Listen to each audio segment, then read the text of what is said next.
Dear takes aspirants, आज हम session number 6 में मौजूद हैं।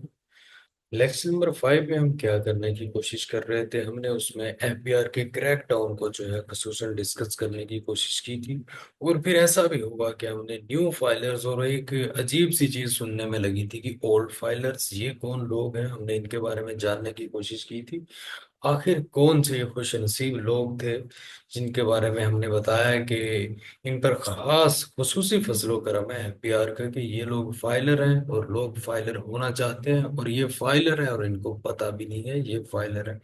और इस वजह से जो इनको फेस करना पड़ता है, खुसूसी इनाम इकराम से जो इनको नवाजा जाता है पेनल्टीज की फॉर्म में, टैक्स नोटिस की फॉर्म में, वो भी हमने आपको बताने की कोशिश की।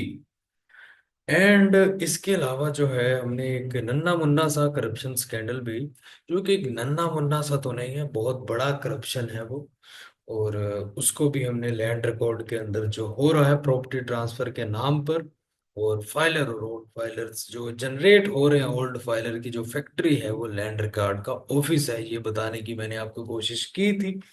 और जिसकी वजह से एक सिनेरियो जनरेट हो जाता है कि हमें जब टैक्स केसेस को देखना होता है, तो हमें जब हम फी डिसाइड कर रहे होते हैं या निगोशिएशंस कर रहे होते हैं, तो वहां पर ये बहुत इशू आ रहा होता है हमारे साथ, क्योंकि ये एक डिफरेंट केस बन जाता है।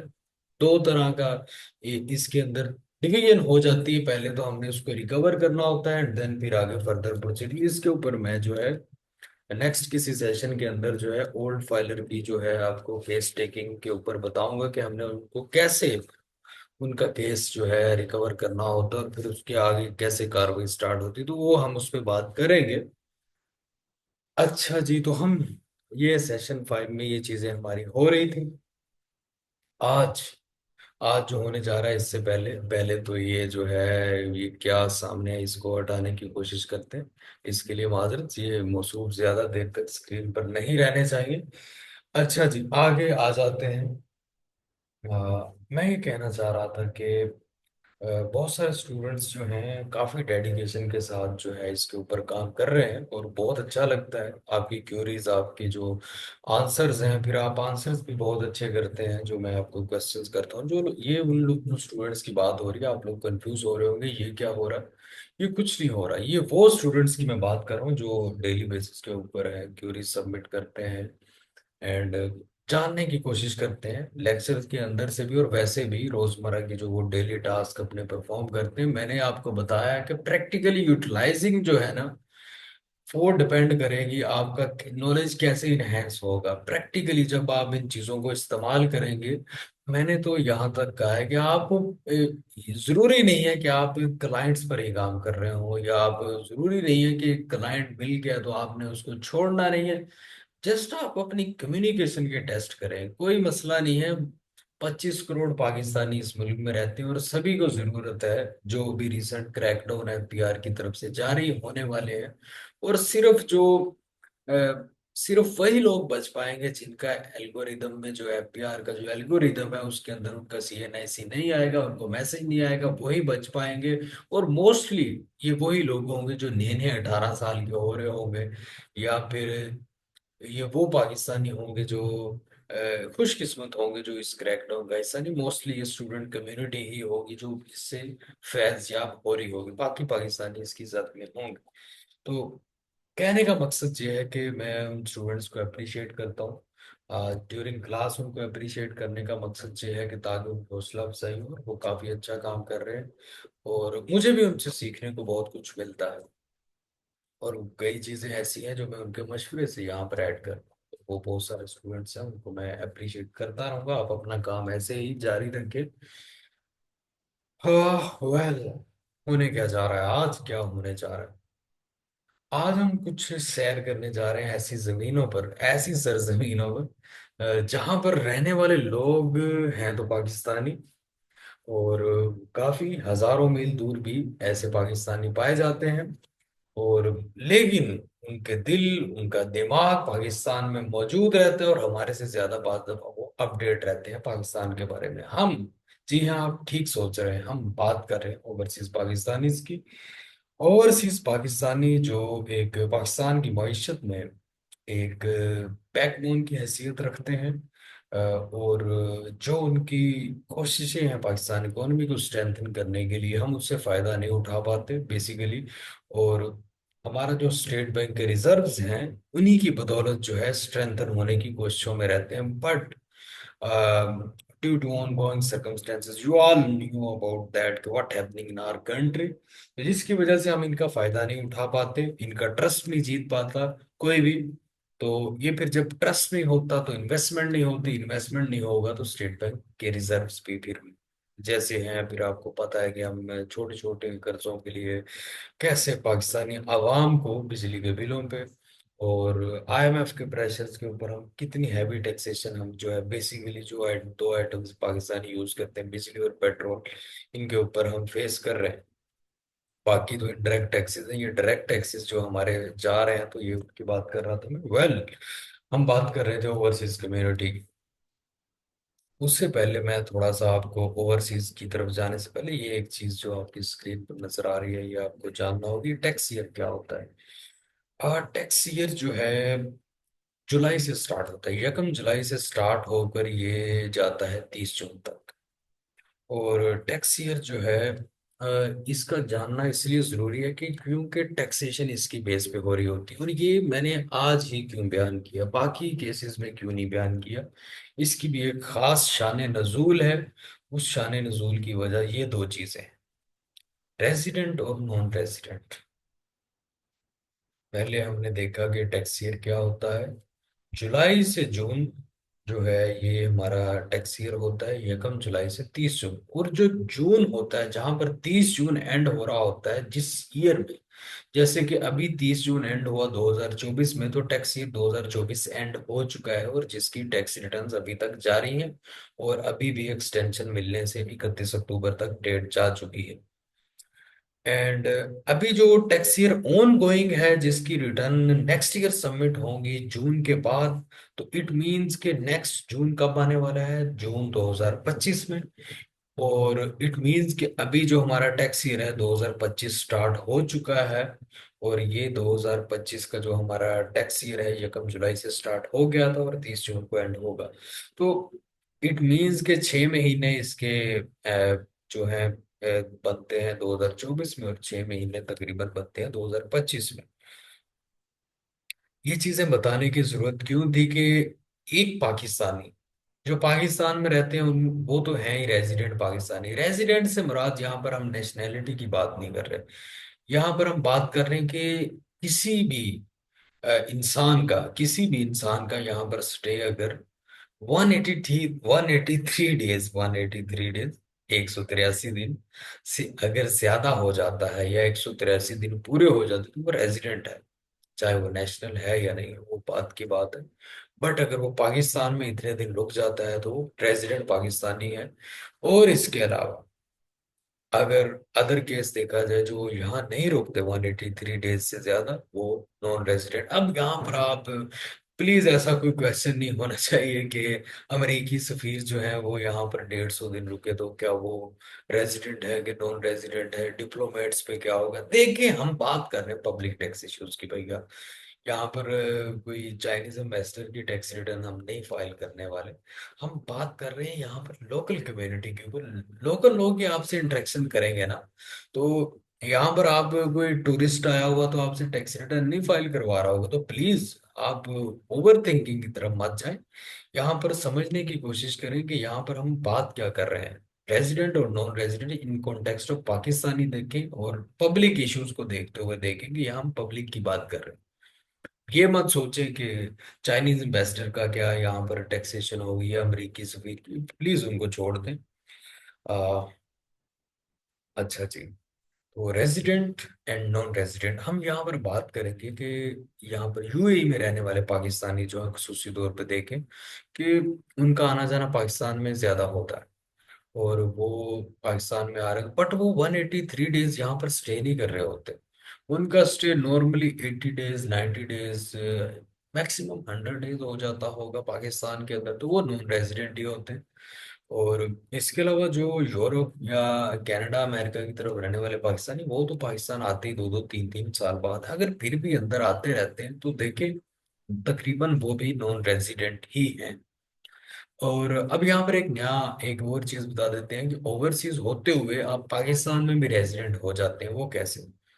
जैसे कुछ लोग हैं जो बहुत ज्यादा फ्लक्चुएट करते हैं पाकिस्तान में भी और बाहर भी, और उनका आना जाना बहुत ज्यादा होता है डिफरेंट कंट्रीज के अंदर भी, और वो तकरीबन रेजिडेंट हो जाते हैं, यहाँ पर होते ओवरसीज ही हैं, बाहर ही काम कर रहे होते हैं, बट यहाँ पर हो जाते हैं रेजिडेंट क्योंकि उनका 183 डेज से स्टे ज्यादा हो जाता है।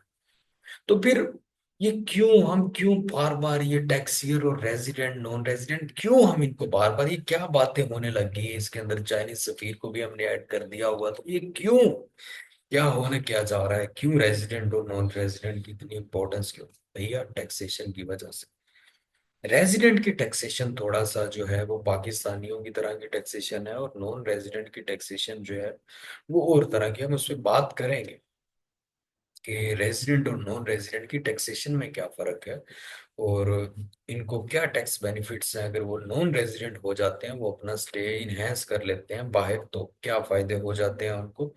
तो हम इस पे बात कर रहे होंगे आज। एंड आगे चलते हैं हम। एक और चीज आपको समझाने की घर से हमने एक चीज और समझाना थी यहाँ पर।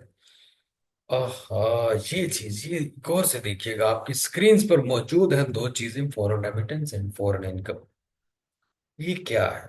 देखिए, टैक्स रिटर्न फाइल करते हुए ना बहुत सारे लोगों को मैंने कंफ्यूज देखा है, फॉरेन रेमिटेंस और फॉरेन इनकम, इवन के लॉयर्स को भी मैंने देखा है बाद दफा इसको मिक्सअप कर रहे होते हैं, अच्छे खासे पढ़े हुए लॉयर्स भी। तो देखिए, फॉरेन रेमिटेंस जो है और फॉरेन इनकम में मेन डिफरेंस इतना है कि जो पाकिस्तानी बाहर से पैसा भेजते हैं अपने रिलेशंस में, अपने रिश्तेदारों को, वो जो यहाँ पर पैसा भेज रहे हैं ना, तो वो रेमिटेंस है। सिंपल। कुछ इसमें मैं आपको सेक्शन नहीं पढ़ के सुनाने वाला रेमिटेंस क्या होता है, कुछ नहीं। आपका भाई बाहर है, उसने आपको पैसे भेजे, ये रेमिटेंस है, जस्ट सिंपल। आपका भाई जो बाहर पैसे कमा रहा है, वो फॉरेन इनकम है। उसने जो आपको भेजा वो रेमिटेंस है, जो उसने कमाया वो फॉरेन इनकम है उसकी, और जो उसने आपको भेजा वो फॉरेन रेमिटेंस है, जस्ट सिंपल। कुछ इसके अंदर हम सेक्शन नहीं डिस्कस कर रहे होंगे कि ये कैसे डिफाइन होगा, कुछ भी नहीं।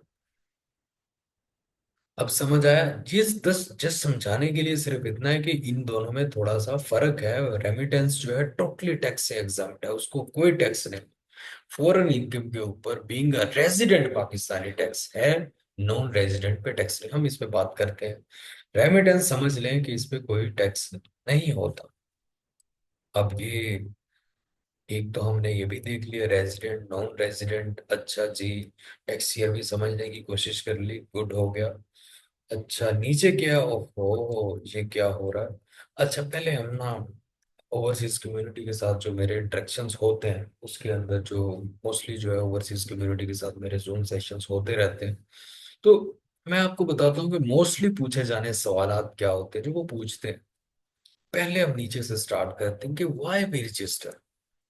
एक लंदन कनाडा में रहने वाला पाकिस्तानी कहता है कि मैं क्यों रजिस्टर करूँ एफपीआर में, मुझे क्या मिलेगा, मैं क्यों ये सरदर्द अपने नाम लूं, मैं पहले ही वहां पर इतना बिजी हूँ, मुझे पाकिस्तान से कोई कंसर्न ही नहीं है। वो इस तरह बोलते हैं, कंसर्न तो उनको बहुत है पाकिस्तान से, बट वो क्योंकि वहां रहते हैं, वहां के इन्वायरमेंट में टैक्सेस दे रहे हैं, तो उनको पाकिस्तान में टैक्स देने का, वो दरअसल इसकी एक बिहाइंड द सीन, इसके पीछे एक माइंडसेट होता है। वहां पर वो टैक्सेस देते हैं तो उनको अपना टैक्सेस लगता हुआ नजर आता है, उनकी वेलफेयर स्टेट्स हैं, उनको वहां पर काम होते नजर आते हैं टैक्सेस के ऊपर। तो वो फिर ये सोचते हैं कि हम पाकिस्तान में भी टैक्स दें, तो वो तो हमारा जाया हो जाएगा। तो वो कहते हैं इससे अच्छा हम कोई डोनेशन कर देते हैं किसी पाकिस्तान में किसी चैरिटेबल ऑर्गेनाइजेशन को, हम डोनेट कर देते हैं, इससे अच्छा गवर्नमेंट को देने के बजाय। तो दरअसल उनका बिहाइंड द सीन माइंडसेट ये चल रहा होता है कि ये क्या बात हुई, हमने इधर भी रजिस्टर है उधर भी रजिस्टर करें, ना उधर ना कोई फायदा है। तो देखें, रजिस्टर करना क्यों जरूरी है।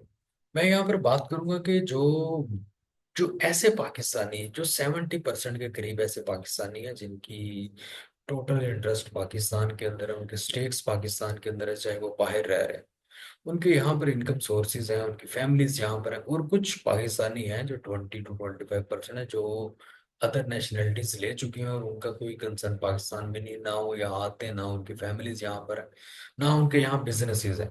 तो मैं यहाँ बात कर रहा हूँ पाकिस्तानीज की, जो पाकिस्तान में जिनका आना जाना है, जहाँ जिनके बिजनेसेस हैं, जहाँ जिनकी इनकम है, तो हम उनकी बात कर रहे हैं। और कंसर्न्स भी उन्हीं के हैं, और हम उनको क्यों कह रहे हैं कि वो रजिस्टर करें।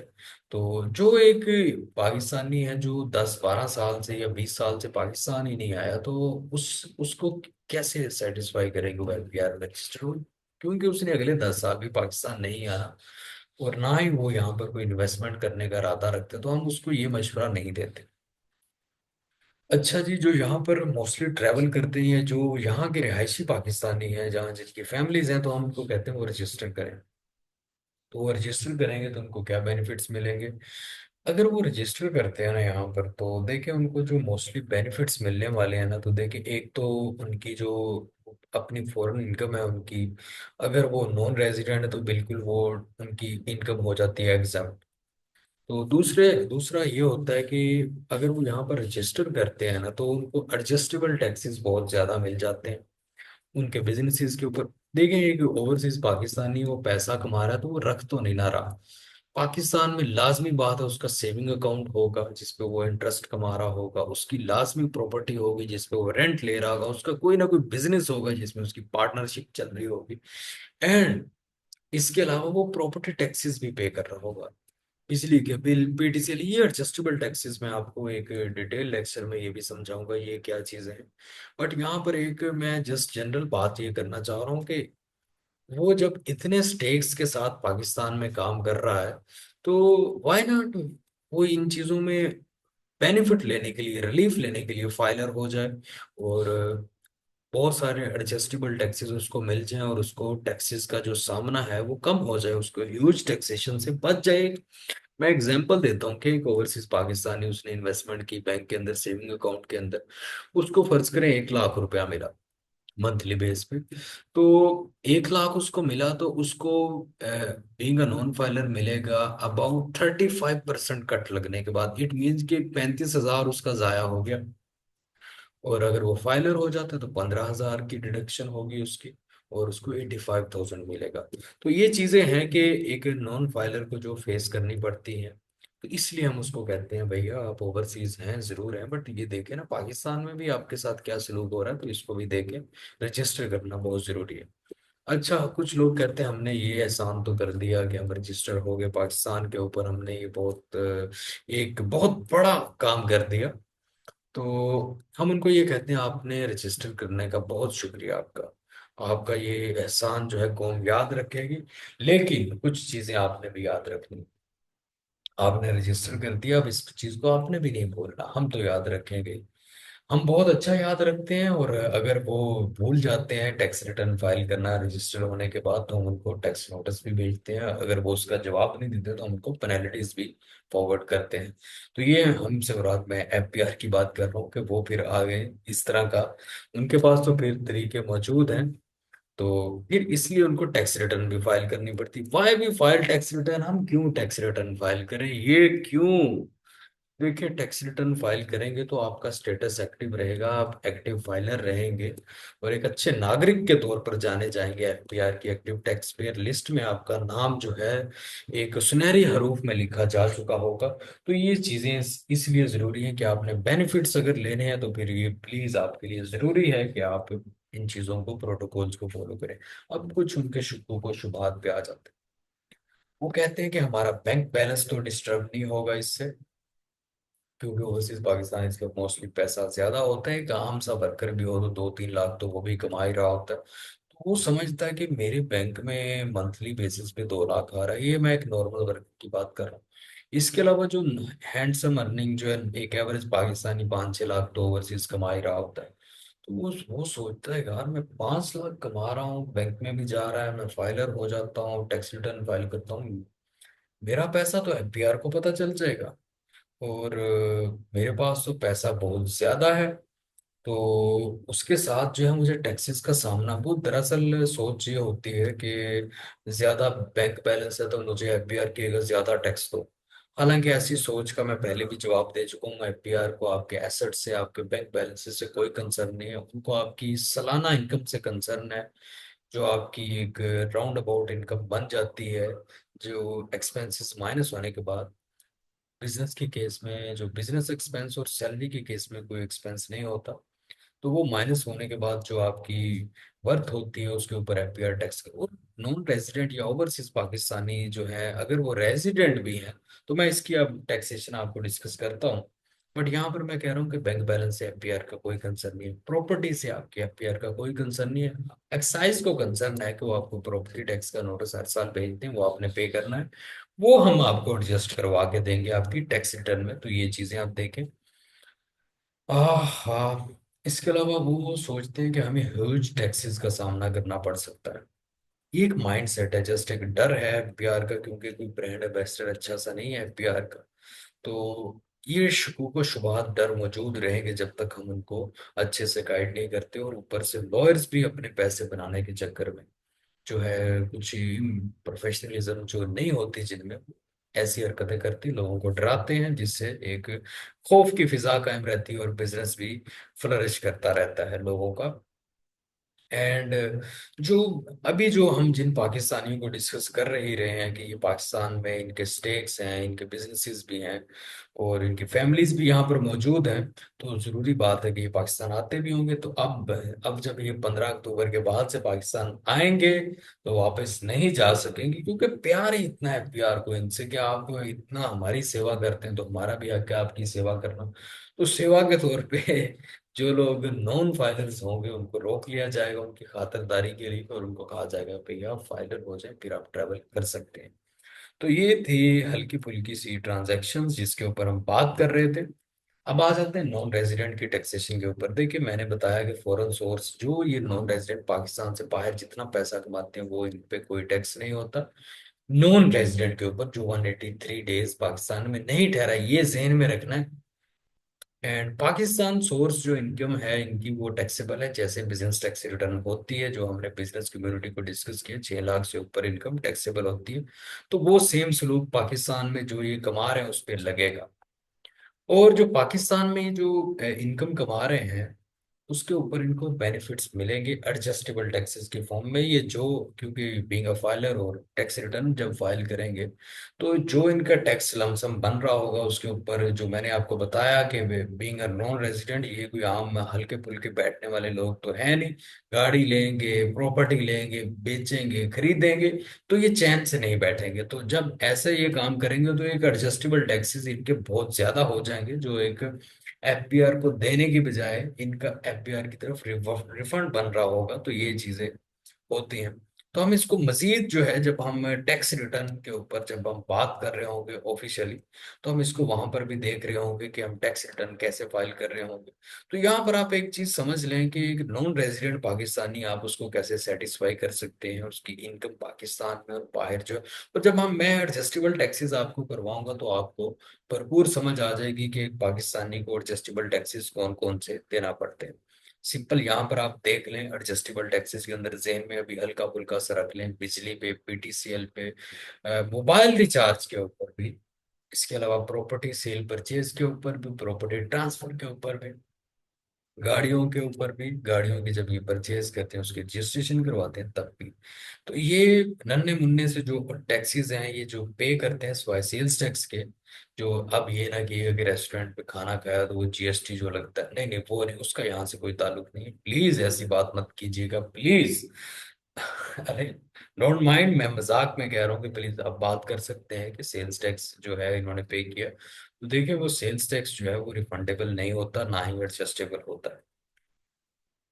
रेजिडेंट, हाँ रेजिडेंट जो यहाँ एक एक चीज तो है कि रेजिडेंट की जो एक चीज है, मैं इसको फ्रीलांसर जो है ना, मैं उसको नेक्स्ट वीडियो में कवर करूंगा। बट यहाँ पर हम बात करेंगे जो पाकिस्तान आते जाते रहते हैं और 183 डेज से ज्यादा का उनका स्टे है, और वो रेजिडेंट पाकिस्तानी है, तो बाहर से पैसा कमा रहे हैं, तो उनकी इनकम टैक्सेबल हो जाती है। और वो टैक्स बहुत मामूली है, ऐसा नहीं है कि वो नॉर्मल स्लैब रेट्स में फॉल कर जाते हैं, 6 लाख से ऊपर टैक्सेशन, ऐसा कुछ नहीं। इनका जस्ट 1% टैक्सेशन होती है। और being a filer being a non filer 2% होती है, बीइंग अ फाइलर 1% टैक्सेशन का इनको सामना करना पड़ता है, और वो बैंक विद होल्ड कर लेता है। पाकिस्तान सोर्स में क्योंकि अगर पाकिस्तान आना जाना बहुत ज्यादा, तो लाजमी यहाँ पे बिजनेसेस में होंगे, इनके स्टेक्स में होंगे। तो जो बैंक इनका विदहोल्ड कर लेता है टैक्स, वो एक भारी अमाउंट एडजस्टेबल टैक्स की इनकी वहां पे भी मौजूद होती है। पाकिस्तान में ये चाहे जितना, फर्ज करें, मैं यहाँ आपको मिसाल देता हूँ कि एडजस्टेबल टैक्स इनका विदहोल्ड हो गया फॉरेन इनकम के ऊपर 1 लाख। एफबीआर में जो इनका पाकिस्तान में बिजनेस था उस पे इनका टैक्स बन गया 50,000 रुपये। अब 1 लाख ऑलरेडी इनका कटा हुआ है, तो वहां से 50,000 जो है इनका एडजस्ट हो जाएगा, और 50,000 इनका रिफंड में शो होने लग जाएगा। तो ये एक रेजिडेंट की टैक्सेशन है कि जिसके अंदर उसकी फॉरेन सोर्स भी टैक्सेबल हो जाती है, और पाकिस्तान सोर्स तो ऑलरेडी टैक्सेबल है ही। तो अब ये दोनों चीजें देखें, नॉन रेजिडेंट, रेजिडेंट, हमने इनके जो कंसर्न्स को भी रेज करने की कोशिश की। और इसके अलावा जो है हमने ये समझा कि टैक्सियर क्या होता है, रेजिडेंट नॉन रेजिडेंट क्या होता है, and foreign income foreign remittance क्या होता है, नॉन रेजिडेंट रेजिडेंट की टैक्सेशन। इसके अलावा इसके अंदर इसके अलावा इसके अंदर कुछ भी नहीं है। पब्लिक टैक्स इश्यूज के आप अपने इर्द गिर्द देखें ना, जो मैंने अभी बातें की हैं, अपने इर्द गिर्द आप लोगों को देखें जो ओवरसीज पाकिस्तानी आते जाते रहते हैं, तो आप उनको क्या गाइड नहीं कर सकते इस वीडियो की बेस पे। तो प्लीज अपना फीडबैक भी इस पे सबमिट कीजिएगा। एंड मैंने आज एक और अहम बात करनी थी, चले, वो फ्रीलांसर्स की जब मैं वीडियो बनाऊंगा, जो कि मैं अपलोड करूंगा फ्रीलांसर की जब वीडियो, तो मैं उसमें वो बात कर दूंगा, वो आप सबके रिलेटेड है, just about your personal areas हैं जो आपके खास तौर पे कम्युनिकेशन के रेलिवेंट है वो बात। तो हम उसको मजीद करते रहेंगे, तो हमें दीजिए इजाजत। तो आपको जो भी समझ आया वो प्लीज आप अपना फीडबैक जरूर सबमिट कीजिए। 5 चीजें ऐसी हैं कि जो मैं 5 दफा होता है कि बहुत स्पीड में शायद गुजर जाता हूँ उसमें से, बट मेरी कोशिश होती है चीज़ों को सिंपल ही रखा जाए। और बहुत सिंपल वे से मैंने बहुत सारे जो है सेक्शन जो इनकम टैक्स ऑर्डिनेंस के कवर कर देता हूँ मैं हर वीडियो के अंदर। और पूरी कोशिश यही है कि आप इन चीज़ों को अंडरस्टैंड कर सके। तो मुझे अपना फीडबैक सबमिट कीजिए, और आप ये भी लाजमी बताइए किस ओवरसीज पाकिस्तानी को आपने टच करने की कोशिश की, और उसका क्या रिस्पॉन्स था, आपने उसको कैसे गाइड किया। तो दीजिए हमें इजाजत। अल्लाह हाफिज।